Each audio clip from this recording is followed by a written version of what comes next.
Hey everyone, this is Nicholas Peter Ugero, and today I have the pleasure and honor of having Danny and Vanessa of the Sovereign Lovestream.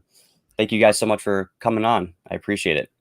Thank you for having us. Yeah, absolutely. We're excited to be here. Yeah, me too. I have a lot that I'd like to discuss. So just as a brief introduction for you two, if you guys could just give a little description of you guys, your website, and also the Lovestream that you guys have been working on for the past few months. Cool. Yeah, so I got started in activism like 10 years ago. I was in the 9/11 Truth Movement. I was down at Ground Zero handing out loose change DVDs for a couple of years. Supported the Ron Paul campaign.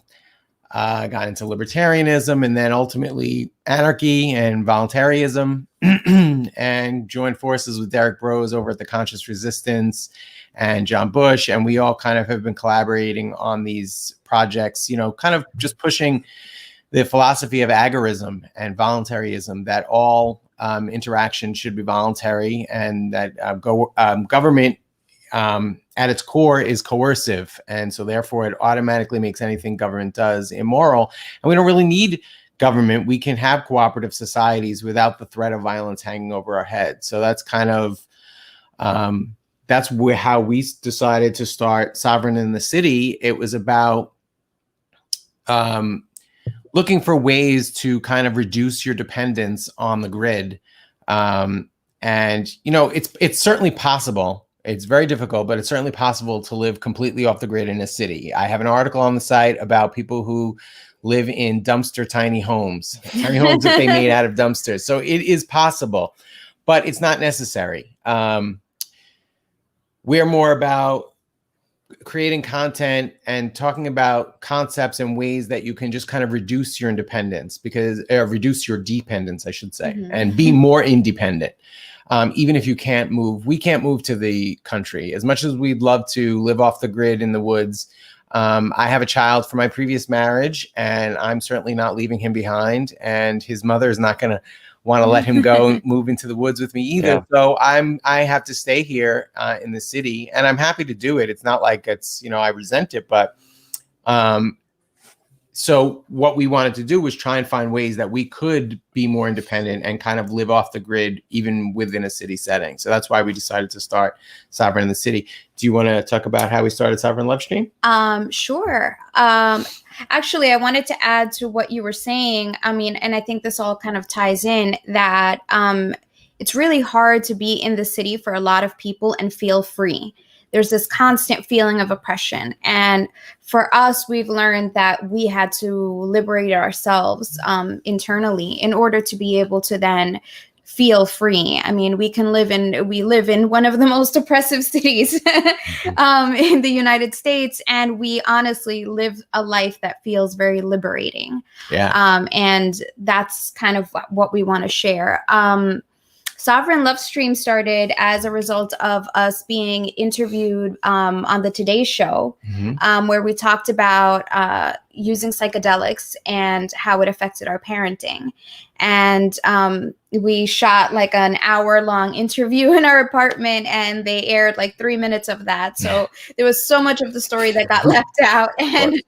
And it felt really frustrating because as we told the story in the interview, we realized like, wow, this is like a lot of stuff. This is really great information.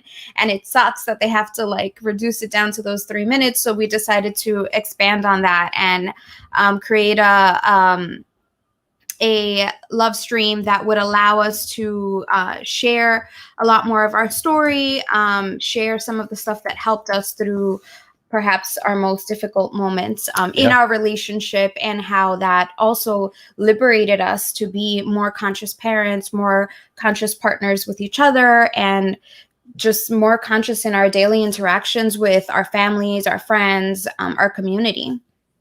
Yeah. The only thing I would add to that is not even add to it, but maybe supplement what you're saying. Bob Marley said, "Free yourself from mental slavery." And I think that is the core of living free, no matter where you are, whether you're in the city or in the woods. It's really more of freedom is an internal state, and it's not so much your environment or your surroundings, right? and that's something that psychedelics really helped us to be able to internalize. And so that's why it's a really important part of our journey.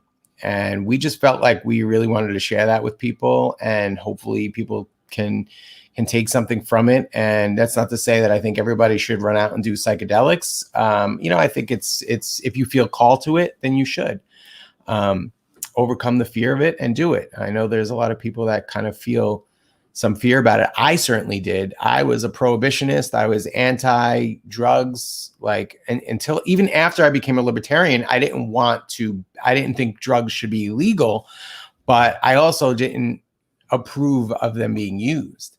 Honestly, it wasn't until I started doing research about cannabis and cancer, because my mom had breast cancer, that my mind opened up.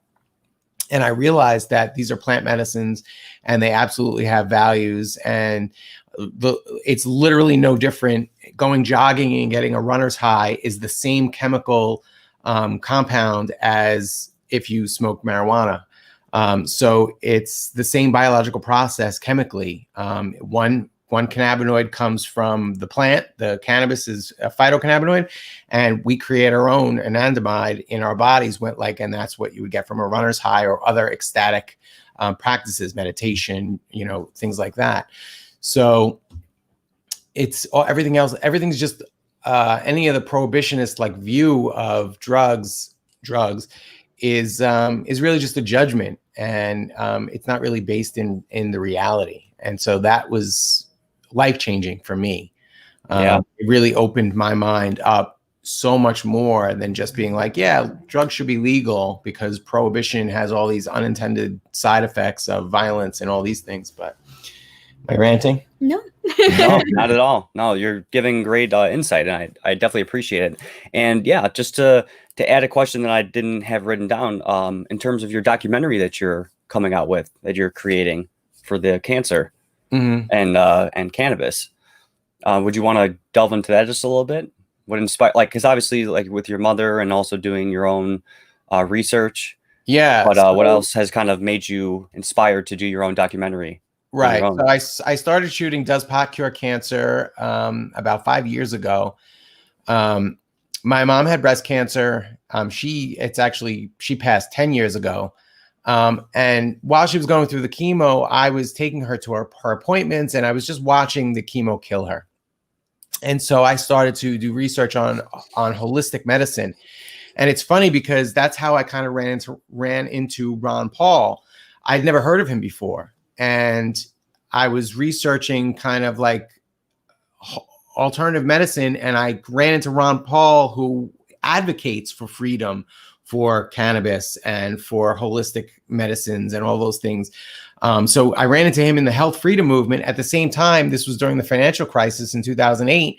So I took a huge financial hit, and I ran into him also when I started researching the economy. I was like, George Bush got on TV and said, we have to suspend capitalism to save it. And I was like, what? That's ridiculous. Doesn't make sense. So I started researching, and that's when I discovered the End the Fed movement. And so I saw Ron Paul there. I was like, who's this guy, Ron Paul? So weird. I've never heard of him before. Now all of a sudden I'm seeing him everywhere. So anyway, I started researching cannabis and some of the studies that have been done for cancer. And it's not really, the studies hadn't at the time been done in the US because of prohibition. So Spain, they had been doing some studies, and I was blown away because at that time I was still my friends would be smoking cannabis and I'd be annoyed and why are you guys getting stoned all the time? God, we can't get anything done. And I was so uptight about it. And then I was like, oh my God. And now I really believe that all cannabis use is medical. And yes, can people kind of get out of control and use it a little too much and end up using it to numb out their pain and numb out their trauma? Absolutely. You can do that with anything. You could do it with chocolate, with ice cream, with sex. I myself, I've talked about this on the Sovereign Lovestream. I was a sex addict, or I am a sex addict in recovery. So we use all types of things and ultimately that's what we're doing, is numbing our pain. Or avoiding our pain. Avoiding our pain. Yeah. It's So why don't you talk a little bit more about that, about shadow work, because you're so good at talking about that. Yeah, and that's definitely something I wanted to cover with you guys. Just like past traumas, like for me, like with the doing cannabis a little too much, and I was always either doing it all the time or not at all, and so I never really was able to find that balance. And then in terms of like porn addiction, and then also that leading into like the sexual aspect, you know, not being able to hold a relationship, being bored so easily, always looking at other people and being like, oh, look what I'm missing, and just not being current and in the moment. And I'm still battling with that. I've dopamine, I'm learning, is just like a huge problem for me, and just the levels that I've brought it to where if I now it's like I'm really having to like go in the opposite direction, and it's going to take a while for me to think clearly, because I'm not thinking clearly. And you can kind of like what you guys talked about, like mindfulness, you know, like I've been able to be mindful of these triggers, and like when I see someone, these thoughts trigger, and like instead of just battling with them and being in your head, it's kind of just taking that step back. So it's been tough for me on a personal level. So this is a great subject. So like past traumas and self-help, shadow work, what do you guys Well, before you get into that, and I know you've got gems that you're going to drop, I just want to say, Nicholas, that it is beautiful and so powerful that you have gotten to that place where you can see that and you're working on that. That is 90% of it. It's always going to be hard. It's going to be hard for the rest of our lives. But just the fact that you have gotten to this place where you recognize the problem and you're taking active steps to become more mindful, I mean, that's 90% of the battle, and I just really commend you for that. That's really beautiful. Thank you very much. Seriously, it means a lot to me. Yeah, it really is. Well, we had a ton of trauma, I think, like everybody. And I think that's the thing, right? A lot of us tend to think we don't have trauma because it's so well hidden. It's so well masked. I like to joke about the fact that when I went to Peru a year and a half ago and I sat with the shaman, she sat down and she said to me, wow, you've had such a difficult life. And I was like, this lady doesn't know what she's talking about. What is she talking about? I've had a great life. My life has been fine. You know, like I just had, these little things that happened to me. Right. And to me, those little things were, you know, my health issues, insecurities, childhood traumas that don't seem dramatic, but sometimes it's the smallest things that can hold you back. And Danny and I both came from, you know, being married before and having our childhood traumas, and we came into this relationship very wounded, very insecure, very scared to be vulnerable. I had learned to put up so many walls, so many defense mechanisms. I was dealing with hormonal issues, and you know, I was dealing with infertility. So I had all of these things piled up on top of me, and he was coming in with his own traumas, and it was just a recipe for disaster. And it was a disaster. It was a disaster. We went through some really difficult years and dark, very, very dark times where we were, I had a tendency to just shut down, bury my emotions, and then I would go out and drink. And once I had a few drinks in me, it was like all the demons came out. All of the emotions that I had suppressed throughout days or weeks or however long would bubble up to the surface. And I was nasty. Like I could say things to Danny that I didn't have to say bad words. I could just say horrible, hurtful things to him. And I called it, she would brain ninja me. She would say something like just so like a knife that just cuts right through like a ninja. And it would trigger him. And so obviously he was drunk and I was drunk and we were saying these things to each other. We had nights where we were throwing things. I spent nights in jail. Screaming at each other, just having these really horrible moments. And it was dark. It was a really, really dark place. And I feel like we had to hit rock bottom.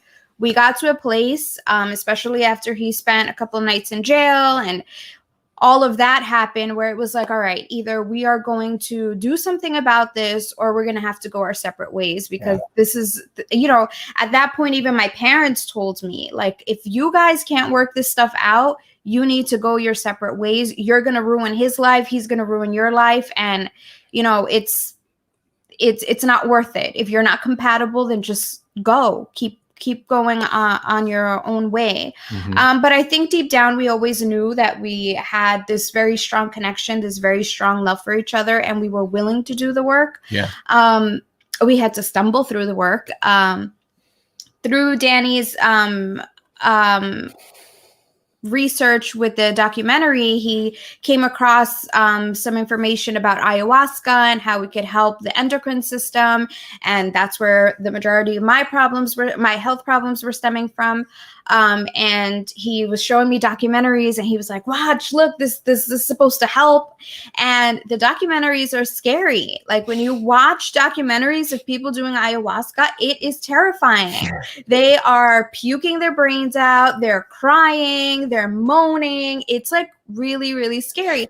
And then the people who make the documentaries like add to it by creating these like dark figures and effects and everything. And it's like, what? I was like, no way, I'm not doing that. Are you insane? Like, no, thank you. And then we wound up going to a conference in Pennsylvania. Danny ran into an old friend of his who had recently been to Peru to do ayahuasca. And she, we got to talking. She shared her experience. She had published her journal from that trip and gave me a copy. I read it on the way home that day, and I was like, we have to go to Peru. I want to do ayahuasca. Yeah. And Danny was like, what are you talking about? You were like so against it. And I hadn't really done any drugs either. I wasn't against drugs. It just was never something that, caught my attention. I never got into it. So we started, I remained in contact with this person who gave us the book. She eventually kind of became my mentor. She's also my best friend now. And she kind of prepared us for the trip. She organized the trip to Peru. It took us 2 years to finally make the trip happen. But in those 2 years, there was a lot of work. Yeah. She had me, especially me, because I was the closest to her, she had me like in spiritual boot camp. And anytime I would complain about Danny, she would bring it back to me. Well, why are you triggered by this? Why are you hurting? And she really like held up a mirror to my face and said, look at yourself. Like, what is it about you that is attracting this behavior? And the truth is, I was in a place where I had attracted toxic relationships because I felt unworthy of a true relationship, of a true partnership. After 2 years of doing work, of looking at myself, reading books, journaling, meditating, letting go of these ideas that I was brought up with that I thought were reality, basically stripping away layers of defense mechanisms. It got to a point where I went away to visit her probably like 6 or 7 months before we went to Peru. She lives in New Hampshire. I went to visit her, and Danny and I got into a huge fight while I was in New Hampshire. And she really said to me at that point, like, she gave me a couple of days of like self-love, of true self-love, of teaching me how to look at myself, how to love myself and honor myself. And when I got back from that trip, I remember I came home and Danny and I had a brief discussion about the fight we had while I was away. And I told him, like, these are my new boundaries. I love myself too much to bend over backwards to keep you happy. These are my boundaries. I love you. I will always love you. But if you can't stick to these boundaries, if you can't respect these boundaries, we're going to have to go our separate ways. And that's okay. The world will not end if we go our separate ways. But this is, I'm ready to enforce these boundaries. And at that point, I think it was scary for him. Oh yeah. Let me jump in here and just say that when Vanessa finally, because she really had been not only enabling herself by bending over backwards, she was enabling me in my addiction. So when she came home and put her foot down, it was a boundary that I needed, right? She was afraid all of that time, for all those years, to assert that boundary that she really knew she wanted, but she was afraid that I would break up with her, or that we would, that's really what it comes down to. But when she did, I respected it because it was really a boundary that I needed. You know, maybe my ego didn't realize it, but my higher self, my true self, my authentic self really knew I need this boundary. And it was like, oh, she does love me. She's setting this boundary because it's healthier for both of us and it's healthier for our relationship. And I think that was really where she inspired me to start seriously doing the work that she was doing. And instead of, because it could have gone the other way, right? If I would have insisted, then we would have had to break up and that would have been the end of it. And I could have went off and I would have continued in my addictions and God knows where I would be. But she inspired me by the work she was doing. And when she finally respected and loved herself enough to set that boundary, it sparked something in me that I was like, oh yeah, okay, I want to follow this path too. And so then we really started to do the work more together, because up until that point, it had been a real struggle. She was doing the work and I really wasn't. I was doing it, but maybe just like on a lower, like to a lesser degree.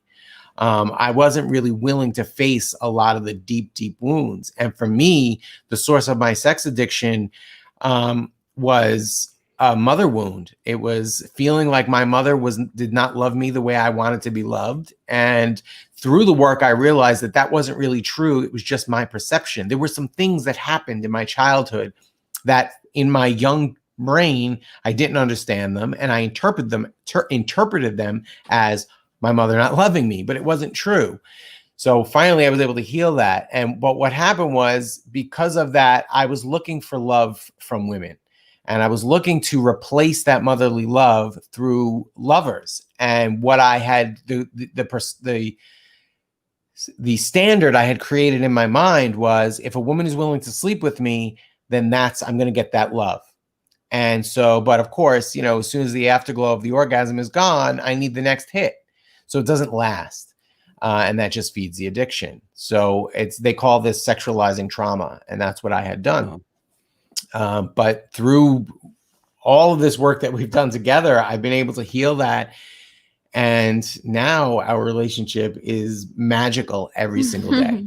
Every single day is beautiful magic. It's joyful. We are so happy. We live in this statist police state in Brooklyn, New York. And you know what? It doesn't matter. None of that matters because of the family bubble that we've created, this bubble of love with our son and us. And life is amazing. Yep. Yeah. God, you guys have so many good points and stories. I really appreciate it. Seriously. Thank you guys for that. Yeah. And I've personally just recently been thinking about it with you guys. I was like, man, they're in New York, and there was like Jason Burmis, Luke Radowski, like they both like got out of there, and they moved out, and I'm like, man, they're still in there. It's like, that's tough. That's a really tough situation to be in. But with you guys describing it, definitely it's understandable, especially with your child. It makes total sense. You can't just get out of there. Which I understand. Think that sometimes these things happen for a reason, right? If we all flee New York, and what change happens here? Nothing. And the truth is, we meet people here and there that are on a similar path, not quite as open to anarchy as us, but they're on a similar path where they're questioning things, where they're starting to see. And I think it's important to be in a place where you can show other people that it's possible to be free.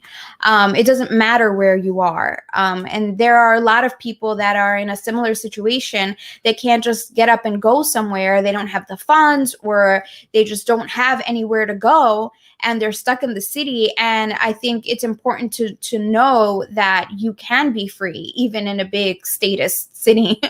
Yeah. And for us to be a support to each other, to the people that are kind of stuck here in the city, for us to have community here, I think is important. So yeah, as much as part of me would love to like live in nature on a beautiful lake and in the mountains, I think it is important, at least right now for this time in our life, for us to be here to help others, to be a support to other people that are looking for that have that longing, right? They want to be free and they know something's not right. And maybe they don't realize they resonate with anarchy yet, but and spirituality in general, right? Like just for us to be here to provide community. And we're doing that. We're building.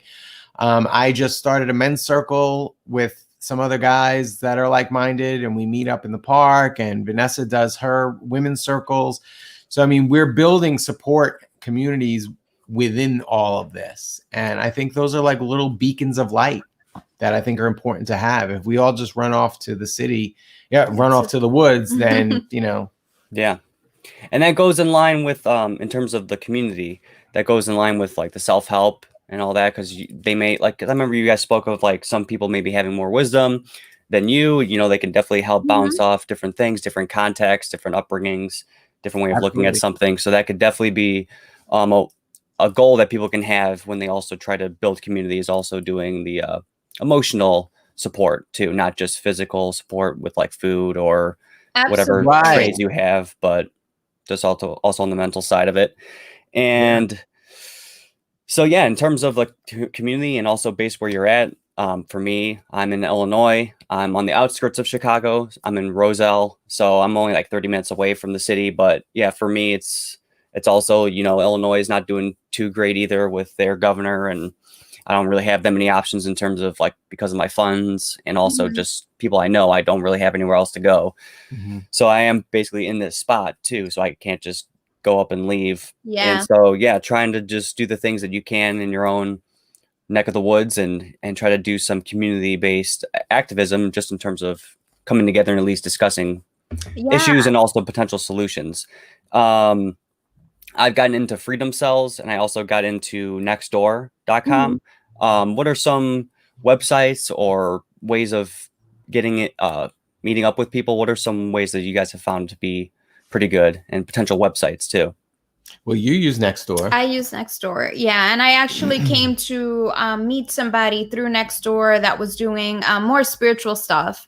And I connected with her. And as a result, that also opened me up to the idea of, let's build a women's circle. Let's create this community of women who come together and support each other. And now it's kind of shifted into, we meet once a month as a women's circle. And then we also meet once a month as a community circle. We're going to start meeting soon with some of the guys that Danny's brought into his men's circle. And we're going to have this kind of group where we just help each other out. As you were saying before, we do believe that community is super important. In indigenous cultures, it's all about community. It's all about the elders. It's all about the mothers helping each other out. I mean, I come from a Mexican background. Both of my parents were born and raised in Mexico. And in Mexico, even in our community, and I always tell Danny, I feel like I've always been an anarchist, even though I didn't know it. A lot of the undocumented immigrant community is very much about community. So I grew up with, sometimes people coming from Mexico, and I got to see what that looked like, where somebody would arrive from Mexico and one family member would bring clothes. Oh, I have this extra clothes that you could wear. One family member would be like, oh, I know about a job opportunity. Somebody else would be like, well, I can give you a room to stay in until you get on your feet. And somebody else would be like, oh, here's a Metro card so you can get around the city. I'll show you how to get to work and back. And it's just the community completely steps in every single time. I saw it happen over and over and over again. I had people live in our apartment for months at a time because my parents were just hosting, like, oh, this person just came from Mexico. They don't have a place to stay. They're going to stay here for a couple of months until they get on their feet, and then off they go, on their own. And that's what I grew up seeing. If a woman in our family has a baby, there's always an elder woman that's going to come by. If her mother's not in New York, there's always an aunt or a cousin or somebody that's going to come over and help the new mom with the baby. My mom, I used to drive her when my cousin had a baby. I was driving her back and forth because she was like, I have to go spend the day with her because she has the baby and she needs to rest. She can't be on her feet all day. Her husband has to work. And so there's this huge sense of community.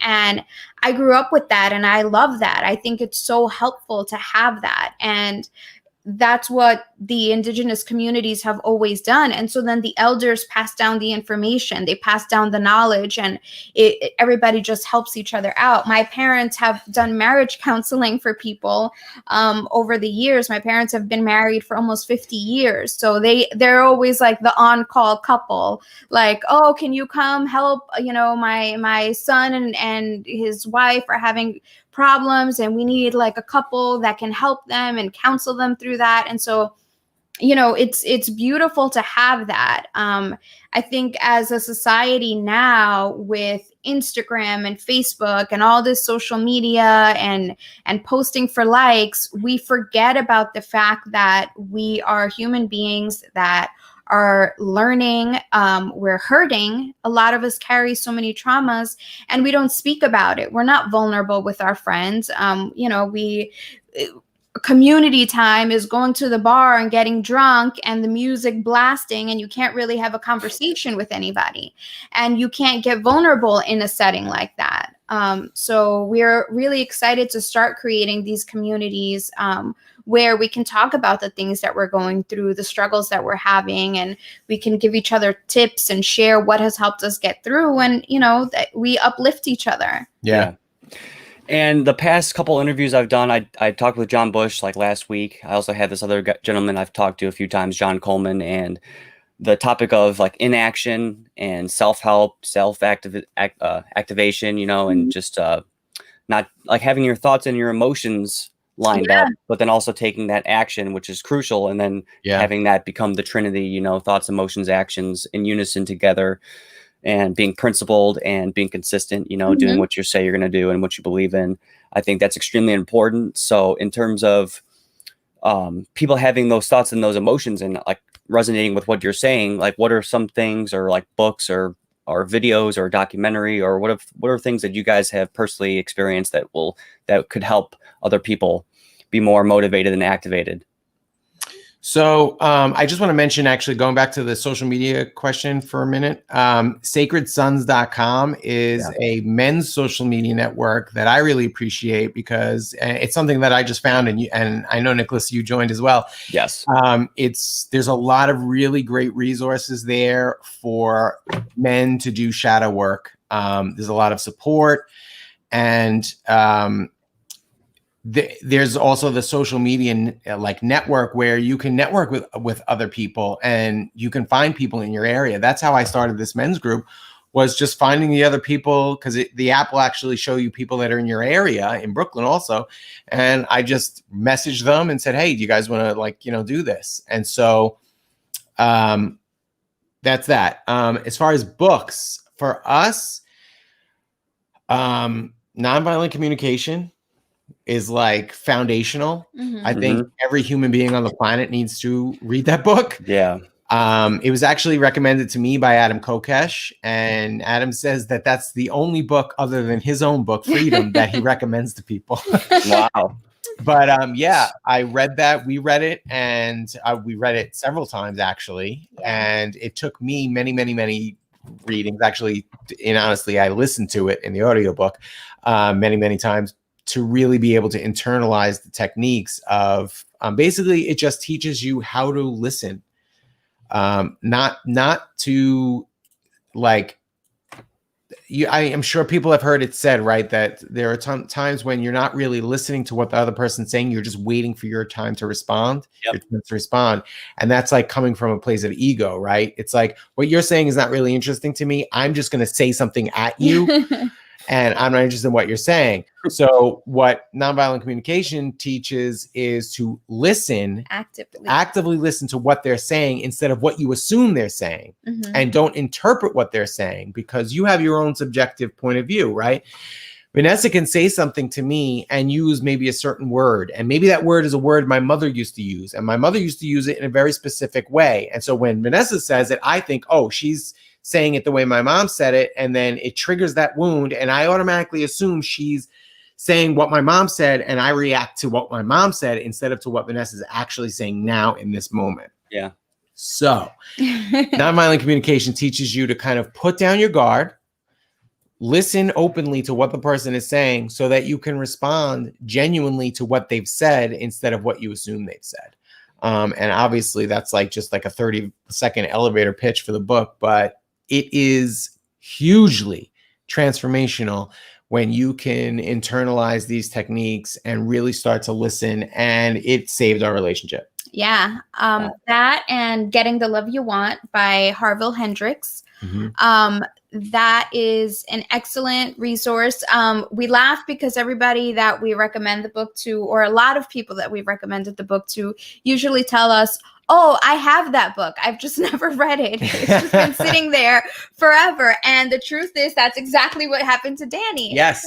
A friend of mine sent me the book. She didn't even recommend it. She physically mailed me the book 10 years ago, and I did not look at it. She sent it to me when I was still married to my previous wife and I was having issues. She sent it to me to try and save that relationship. And I wasn't ready for it. I never picked it up. And we ended up going to therapy, and we walked into the therapist's office. The funny thing is, before we went to therapy, Danny had said, oh, you should read this book. It's probably, it'll probably help. And I wanted was furious. her to read it so that I didn't have to. I was like, I have a problem. So we walk into therapy, and the first thing the therapist says is, I want you both to get a copy of this book, and it's Getting the Love You Want. And I was like, are you kidding me? I was like, damn it, he's going to get his way. I'm going to read the book. But we both read the book. Small world. Yeah. And it is like, it's not weird. It's just it's the universe it's God sending messages. Yeah. And the funny thing about that book is that it's nonviolent communication. I don't know if Harville Hendrix studied nonviolent communication or he just came to the same conclusions as Marshall Rosenberg, but it's nonviolent communication applied to romantic relationships. Yeah. So if you're in a relationship, or even if you just want to be in a relationship or want to find a relationship, it's a great book to read because it really helps you understand how to genuinely communicate with a partner.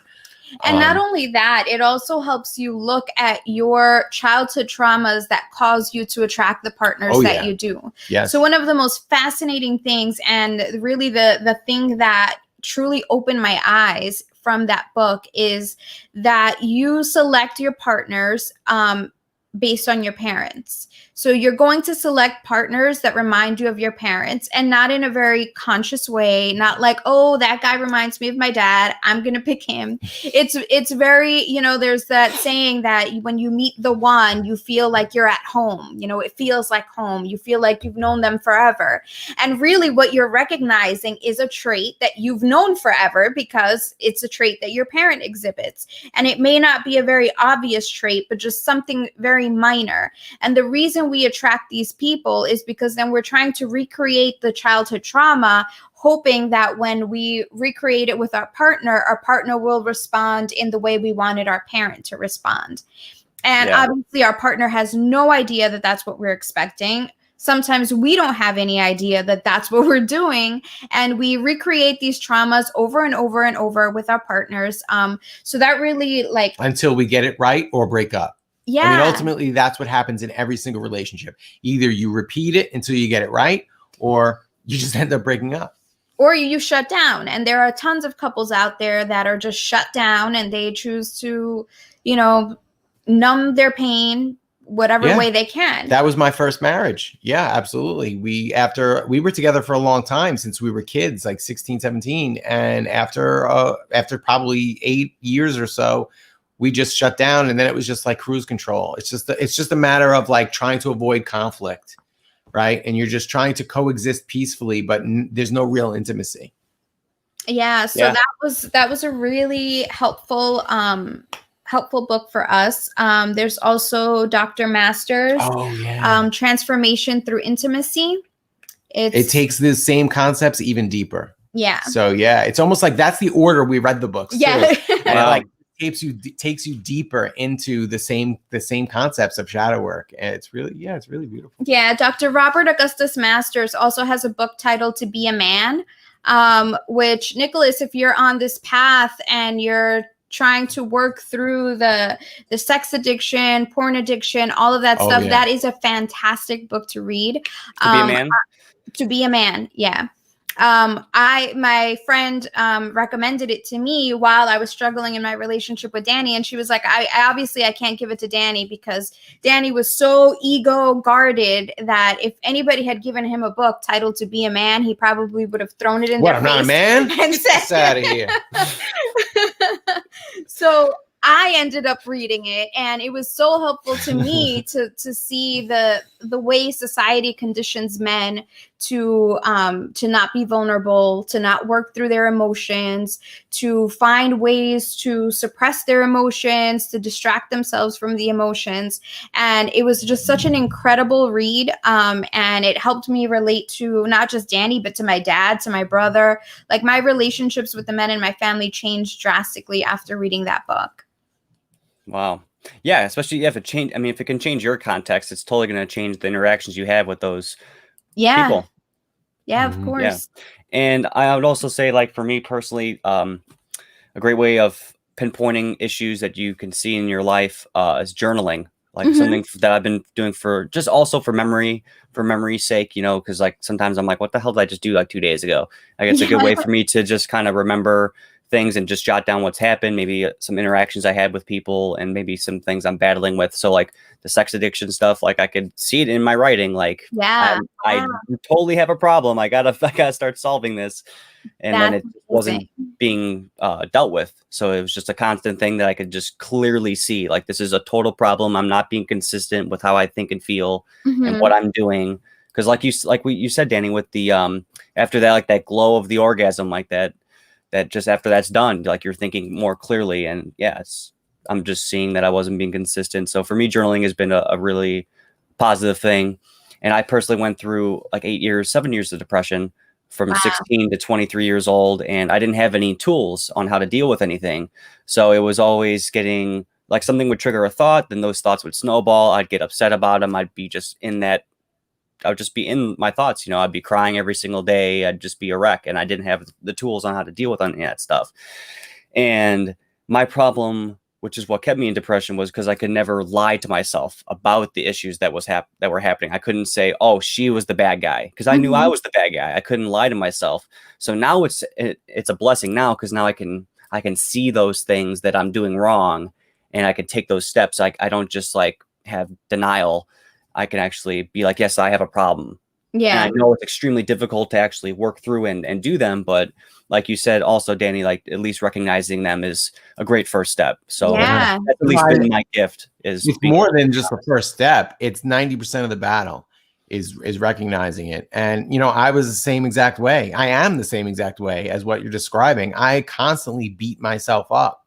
So yes, you want to be able to observe when you're not in your integrity. You want to observe that, but you also don't want to beat yourself up for it, because you know what? You weren't given those tools because society does not promote those tools. Yeah. We have to actively go looking.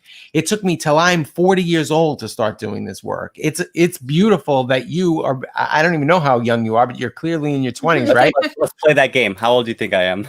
I mean, you said 23 before. I'm going to say 25. 28. 28. Okay, cool. Wow. But you know what? I wish that I would have had the tools that you're seeking out doing these interviews at that age. I was partying, drinking, and trying to get laid at that age. And I wish that I would have, and she'll tell you, I beat myself up even now that I'm doing the work and I feel great and amazing. But I'm like, damn it, if I could have just started doing that 10 years ago, 20 years ago, where would I be now? Yeah. I'd be walking on water. And that's the thing, right? We tend to think like, if I had known this earlier, I wouldn't have wasted all of these years. I am 100% grateful for the life that we've experienced. I'm grateful for those crazy nights where we fought each other and screamed and insulted each other over and over again. There is no part of me that regrets any of what we experienced, because I think it creates a contrast for where we are now. I don't know that if we had gone through all of that I could be as grateful for the experiences that we have now. Like Danny says, we're able to recognize the everyday magic in our relationship. We're able to recognize the magic of just the day itself, of being alive today in this moment, of experiencing joy, of going to sit in the park and enjoying the trees and nature and just being like, wow, this is beautiful. And I don't know that I would have been able to appreciate it if I hadn't gone through the disaster of a relationship that we went through. Yeah. Yeah, she's really been, going through that and like voicing that to me. And I'm still struggling with it. I'm still in a place where, yeah, I can appreciate that, how those things got me to this point. But part of me is still like, yeah, but you could have just done it better from the beginning. And so I'm working on it. And I do like have gratitude for it. But at the same time, like I'm still struggling there, but I'm working through it. But I think really what I wanted to say was, one of the powerful lessons I learned was to be patient with yourself and don't blame yourself. Yes, take responsibility, but also don't blame yourself, because we weren't raised with the tools of doing shadow work, right? We were raised, for the most part, our society shames men for being emotional, shames men for as weak. I mean, and that's starting to shift. We're starting to see that shift even in the mainstream media. But even in the mainstream media, it's still not from a place of empowerment, right? So now we're starting to see things like the Me Too movement and calling out toxic masculinity and all that stuff. But it turns into cancel culture, which with cancel culture, there's no forgiveness. There's no compassion. There's no love. There's no, okay, yeah, you fucked up, but I'm sorry if I'm not supposed to use doesn't matter to me. But if you're willing to, like, if you're truly sorry and you apologize, not like some BS apology, like if a politician gets caught and puts out a press release or some nonsense, but I'm talking about if there's real, genuine. What's the word I'm looking for? So, not regret, but repentance. If there's real repentance, then we can forgive. We can forgive people who are toxically masculine and aggressive and who have hurt people. I was there. I was as toxic as you can be. And, if I weren't, I have to forgive myself. And then I can also forgive others for acting the same way. If I were to then say, oh no, you're canceled because you did this, that's it, no more chances for you, where would I be? I would be canceled. I might as well kill myself then if that's the case. There needs to be room for forgiveness. And that starts with first forgiving ourselves. So yes, own your shit, take responsibility for the things that you've done wrong, the toxicity you've participated in, but also forgive yourself and allow yourself to do better, right? Love yourself and know that you're capable of doing better, even if you screwed up in the past. Yeah. I mean, I feel like I'm listening to like my favorite band because I just keep nodding my head at everything you're saying. And it's, like everything you're saying is resonating with me, and I completely agree. Like you can't just, it takes, like genuine repentance for someone to actually deserve a forgiveness. Like you can let go of something that they have done, but until they actually say I screwed up, I'm sorry, genuinely, then you can't really forgive them. You can just let it go at least. So it's not affecting you personally and eating away at your own life. Because my mom has been battling with, she didn't know it at the time, but she was dealing with narcissists, like just steady stream of narcissists. That's who she was attracting. They just picked up on her empathy and they were able to play with her mind, and she finally let go of my stepdad, and she was drinking for the past few years, and she wasn't telling us what was going on, and she didn't know how to battle with anything. And she saw a YouTube channel, Surviving Narcissism, and it just blew her mind. She's like, oh my God, I actually have a name to put to like all this stuff that I've been witnessing. And so now with knowledge, she's been able to empower herself, understand how to adjust her decision-making and her behavior to these people to where she has the upper hand now. And she's not being affected. She's not having her empathy consume her in a way that makes her like, how are they acting this way? I can't fathom it. So I'm just going to be upset about it. But now she's like, okay, I see your MO. I see your little playbook. I'm going to do this instead. Yeah. And you guys have talked about narcissism. Like Danny, you even said that you had narcissistic tendencies. I totally do too. I was a full-blown narcissist. Yeah, a lot of I'm totally in that camp. I totally have narcissistic tendencies, like being really genuine and all that stuff. But then once they start giving me that love, I kind of like shut down and kind of move back, like just instinctually. Like I've just, it's also me, like a lot of traumas that I haven't even dealt with yet. Yeah. Like right when I get that love, I just start like recoiling back because it's like, oh now my options are limiting because now they're interested in me like a lot, and I can't just go to someone else. Well, I think the truth is that the ego tricks you into believing that's what the real fear is. But the truth is the ego is afraid of being loved because it's afraid of trusting that you'll be loved because it feels unworthy, right? I'm unworthy of being fully loved, so I can't let my options close. I need to have other options in case this fails, because once they realize I'm unworthy, I got to find the next one. And that's really what that is. And I know it feels more sinister than that, but it really is just pain. It's pain and fear. It's fear of rejection. It's fear of being unworthy.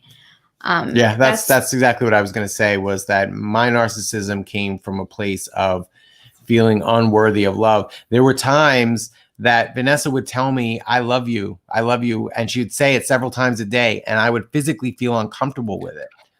And it was hard for me to hear it because I didn't love myself. And that's really where the source of narcissism comes from. And that can be healed. Anybody, Trump can heal from his narcissism if he decides to do his social his shadow work, social work, right? I mean, Hitler could have done it if he had decided to do it. I mean, we all have the capacity. There's no person that is too evil or too far gone. I don't even believe that. I think that people are just hurt people.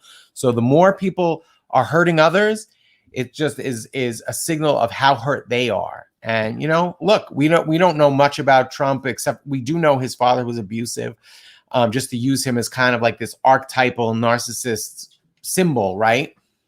The epitome of narcissism. Yeah. And I think what's happening now is that society at large, like those who consider themselves left or liberal or compassionate, they're hating on Trump and they're feeding his narcissism, instead of, if they could have compassion and say, you know what, we don't agree with your actions. Your actions come from a place of disempowered, toxic masculinity.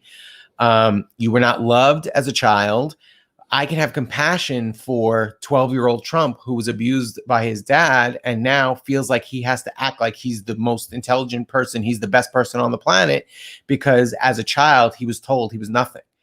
And that's clear. He is a classic archetypal, like, just study Jung, man. He is a classic. So that can be healed. It can be healed. And if people are listening to this and you're one of those who hate Trump, I'm certainly guilty of it. He frustrates the hell out of me sometimes.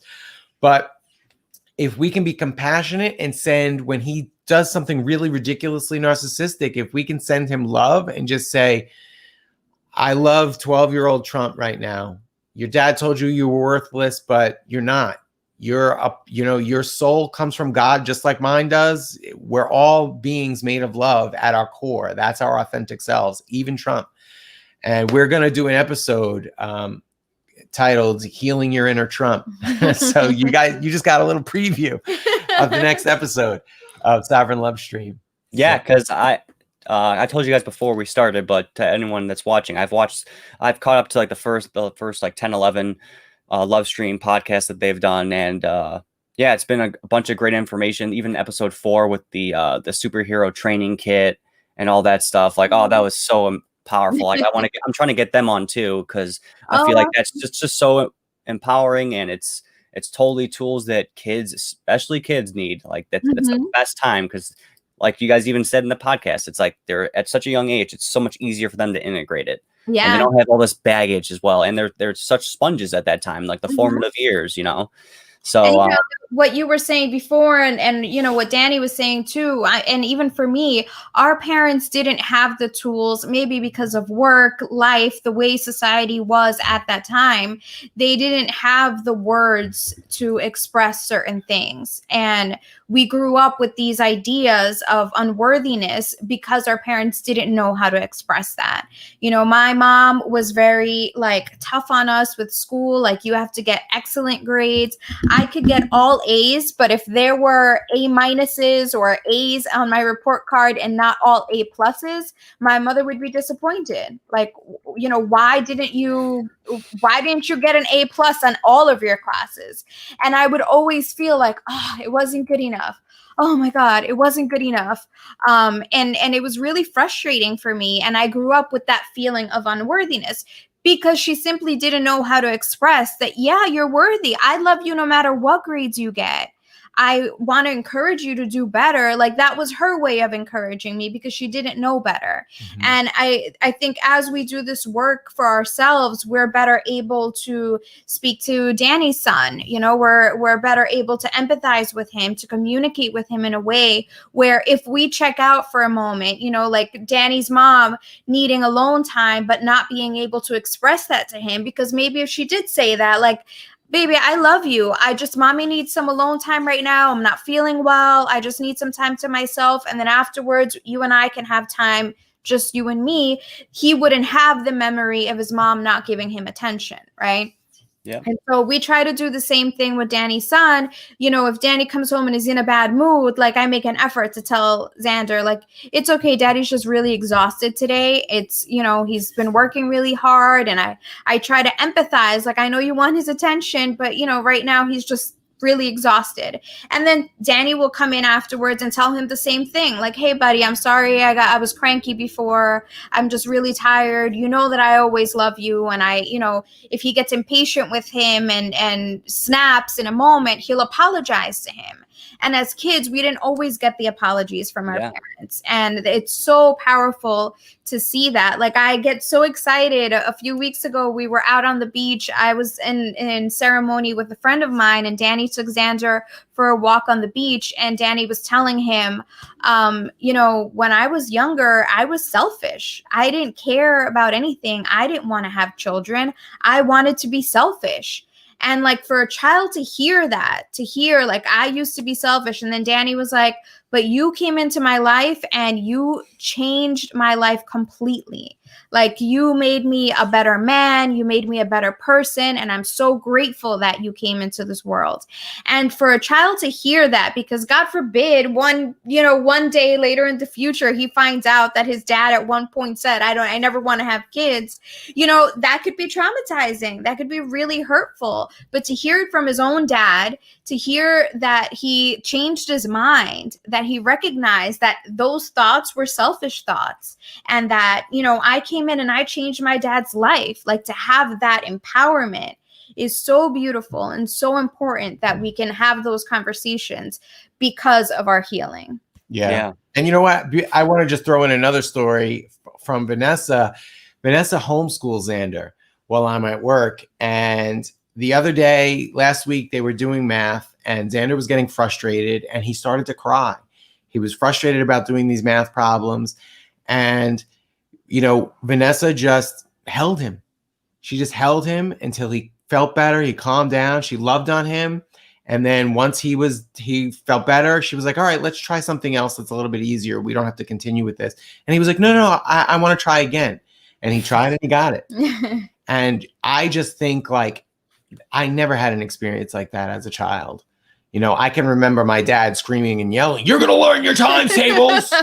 And my brother, he was screaming at him. My brother was at the kitchen table writing. He made him write out the times tables, like whatever, 10 times or whatever. And I was terrified that he was going to find out that I didn't know my times tables and make me do it too. So I just was like hiding. But like, imagine as kids having that type of experience. I mean, and this is all a result of us doing our own shadow work. Yeah. Yeah. Because I personally, I mean, I'll just be honest about it. Like, my dad used to hit me, you know, like, and so in terms of getting homework, like, help, I would be like, hey, Dad, can you do this one for me or whatever? And yeah, I'd I'd be scared to death to even ask for help, or hey, can you just do this problem for me and all this other stuff. So just, yeah, like with the providing context for your children, you know, being vulnerable, showing them that you're going through this process, you're just at a different stage than they are, you know, and just, yeah, the empathy and the context, answering questions, you know, like when kids always ask why, it's like, it's not, oh, because I said so. It's like, no, like take the time to explain it, you know, give them the context and say, maybe I don't have all the answers, but as far as I'm aware, this is this and that's that. Look into it for yourself, you know. And it's just the love and the empathy and the patience. Yeah, we had a conversation with him a few months ago about lying. And, you know, he was afraid of getting in trouble, so he lied about something. And, you know, it was a really beautiful moment to sit there with him and just tell him there is nothing that you could do that would ever make us stop loving you. You could make any mistake in the world and we would not stop loving you. So you don't have to be afraid to tell us, I made a mistake. I did this thing. You told me not to do this, but I did it anyway. We are still going to love you. That does not have to be a fear of yours. You can just put that to the side because that's never going to happen.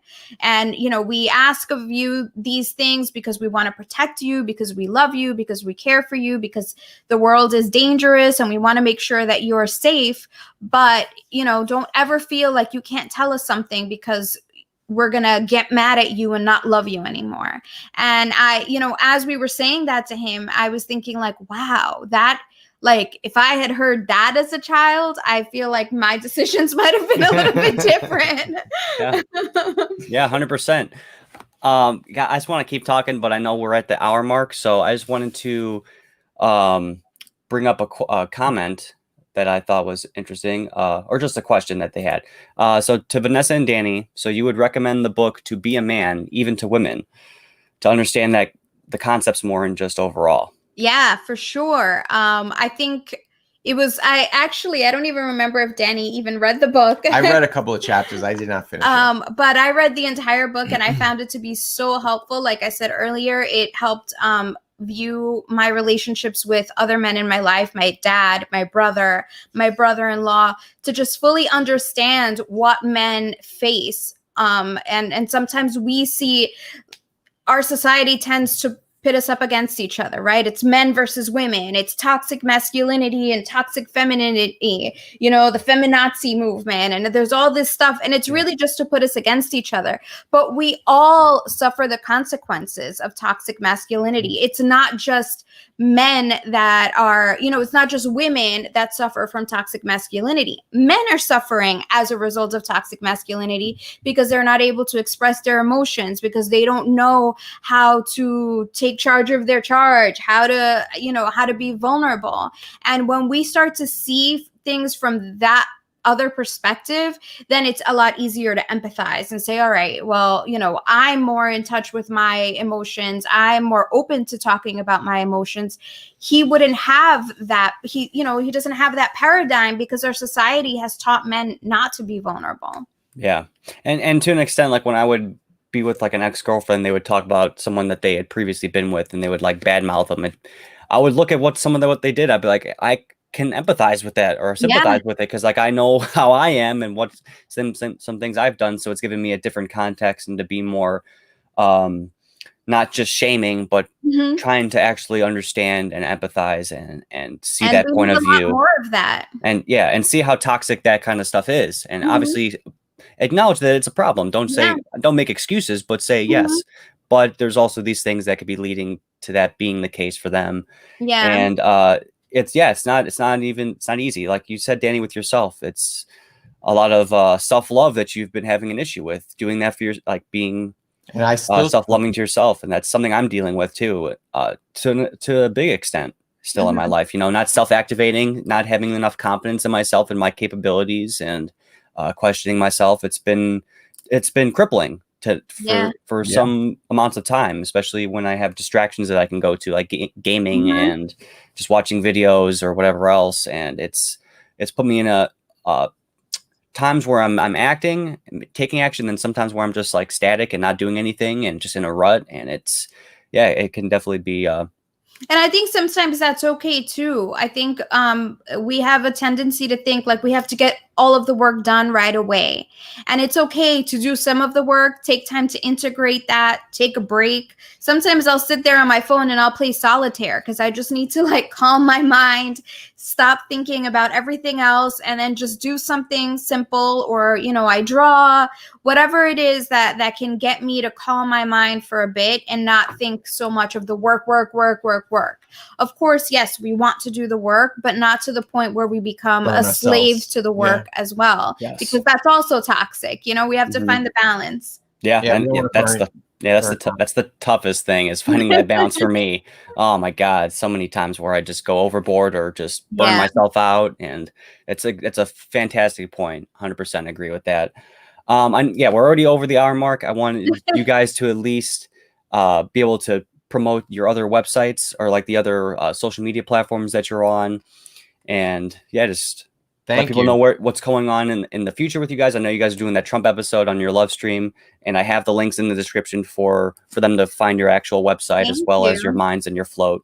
Oh, great. Yeah.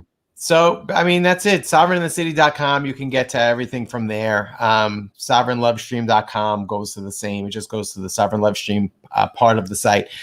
But we're on all the major networks. But I always give the spiel on our show that, you know, the big tech companies, Facebook and Twitter and YouTube, they're all openly saying they're going to censor stuff. So we encourage people we like Minds.com and Float because I like the functionality of those two. They are very similar to Facebook, so you don't lose any of like the functionality really of the way Facebook operates. But they're privacy centric. They don't sell your data. They're not selling, you know. I mean, if you watch The Social Dilemma, if you haven't watched this yet, watch it because it's powerful. But, you know, they go into great detail about how these companies are selling you. Your attention is the product that they're selling. Well, you don't have that with floatandminds.com, and there's no censorship, which is huge. So I'm totally anti-censorship. You know, I think people should be free to be toxic and express that toxicity, even if I disagree with it. Especially if they have the mindset that you guys have in terms of being empathetic and being like loveful or having love, you know, and having compassion and understanding. Like, you're coming from a place of trauma and hurt, and you've kind of just buried that up and created this big wall that you're able to. You have to go through it. Yeah. You have to. And that's for me. I always wanted to avoid going through it. I didn't like the ugly feelings. I didn't like the pain. I wanted to go around it and distract myself, you know? So we got to go through it. Yeah. And I know that you guys are also on BitChute, and you guys haven't uploaded anything in a while. If you guys need any help with that, I'm totally willing and able to help you guys out with publishing or posting your other remaining episodes that you guys haven't put on there yet. Thank you. And I know that, I mean, Odyssey, ODYSEE.com, it's part of library.net. It's the other video platform. There's BitChute, there's BitChute and Library. Library is excellent too, very censorship resistant, free speech centered. I can help you guys out in any sort of way. I would totally love to do that to help you guys. Wow, I appreciate that. Publish that stuff. Yeah, not a problem at all. And thank you guys so much for coming on. If you guys could just stay on for like the next 2 minutes after I end this, I just want to discuss potential for another interview in the future. Yeah, that's great. Okay. We'd be happy to come back on. Yeah. Thank you so much. All right. Well, thank you guys seriously so much. It really means the world to me. I respect and admire both of you and what you guys are doing, and keep up with the community aspect and self-help and growing. It's excellent. It's very inspiring. So I really appreciate it. Thank you. Thanks for having us on. It was a beautiful conversation. So thank you. Yeah, I agree. All right, everyone. Thank you so much for watching, and take care.